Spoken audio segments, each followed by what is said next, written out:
Hello guys, நம்ம Kodaikanal ட்ரிப்போட mini vlog பார்க்கலாமா? நாங்கள் நைட்டு வீட்டிலேருந்து கிளம்பி ஏர்லி மார்னிங் போல் திருச்சி ரீச் ஆகியாச்சு. ஸோ அங்கேருந்து கொடைக்கானல் கிளம்புறதா தான் பிளான்.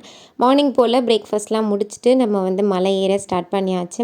அண்ட் போகிற வழியிலே பார்த்திங்கன்னா ஒரு இளநீ கடை இருந்தது. ஸோ கொஞ்சம் ஹைட்ரேட் ஆகிட்டு அப்படியே நம்மளோட ஜேர்னியை ஸ்டார்ட் பண்ணியாச்சு.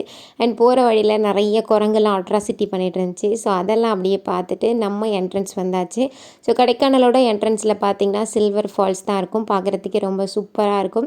அண்ட் அங்கே வெளியில் நிறைய கடை போட்டிருப்பாங்க. அங்கே கொஞ்சம் பர்ச்சேசிங் முடிச்சுட்டு அடுத்ததாக போட்டிங் தான் போயிருந்தோம். போட்டிங் போனோம் அப்படின்னா கொஞ்சம் நேரம் வெயிட் பண்ணி தான் போகிற மாதிரி இருக்கும். ஸோ வெயிட் பண்ணி டிக்கெட்லாம் எடுத்துகிட்டு 30 மினிட்ஸ் நமக்கு டைம் கொடுப்பாங்க. ஸோ சூப்பராக போட்டிங்கும் முடிச்சாச்சு.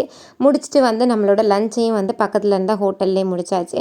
அண்ட் அடுத்தது பார்த்திங்கன்னா பக்கத்துலேயே இருந்த பிரையன் பார்க்குக்கு தான் போயிருந்தோம். அங்கே போயிட்டு கொஞ்சம் ஜாலியாக டைம் ஸ்பெண்ட் பண்ணிவிட்டு ரூமுக்கு வந்தாச்சு. அண்ட் இதோட ஃபுல் வீடியோ கீழே டேக் பண்ணியிருக்கேன். வேணும்னா மறக்காமல் செக் பண்ணுங்கள்.